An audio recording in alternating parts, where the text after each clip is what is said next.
गुरु प्यारी साध संगत जी, राधा स्वामी जी। अपनी युवावस्था में जब भी आप डेरे आते तो कोई ना कोई सेवा जरूर करते। लंगर में आप कई तरह की सेवा करते थे, जिनमें गेहूं, आटे और दालों की भारी बोरियों को उठाकर एक स्थान से दूसरे स्थान पर ले जाना, संगत में भोजन बांटना, पानी भरना आदि सेवाएं भी थी।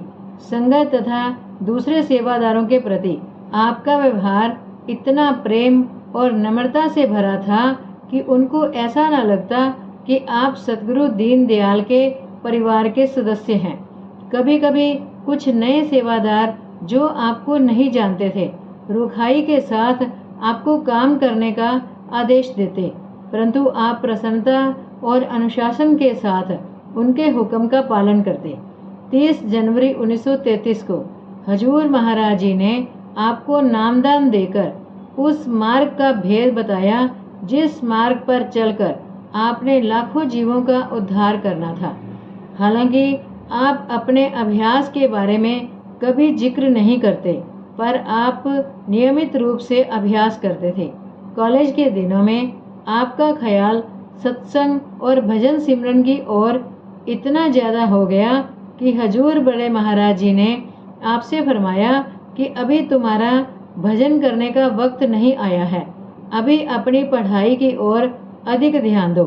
बाद में जब सिरसा में आप वकालत करते थे तो अपने निवास स्थान के पास सत्संग घर की छत पर बनी छोटी कोठरी में जाकर भजन में बैठ जाते और नौकर का आदेश दे देते कि अगर कोई मिलने आए तो कह दें कि आप घर में नहीं हैं। सन 1933 में आपने बाबा बकाला के हाई स्कूल से मैट्रिक की परीक्षा पास की और रणधीर कॉलेज कपूरथला में इंटरमीडिएट प्रथम वर्ष में प्रवेश किया। कपूरथला में आप प्रोफेसर जगमोहन लाल जी की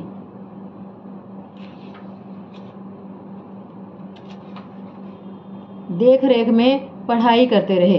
कपूरथला डेरे से करीब 20 मील दूर है। इतवार तथा दूसरी छुट्टियां आप हजूर बड़े महाराज जी के पास डेरे में ही बिताते।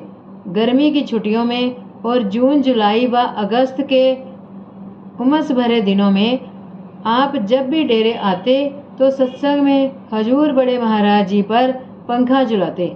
ये सेवा आप आपके पिता सरदार हरबंस सिंह जी और छोटे भाई कप्तान पुरुषोत्तम सिंह किया करते थे, परंतु जब आप अकेले डेरे में होते तो सत्संग के पूरे समय हजूर जी पर पंखा झलते रहते। हजूर बड़े महाराज जी कई बार 1.5 2 घंटे का सत्संग फरमाते और आप पूरे समय बगैर रुके पंखा झुलाते रहते।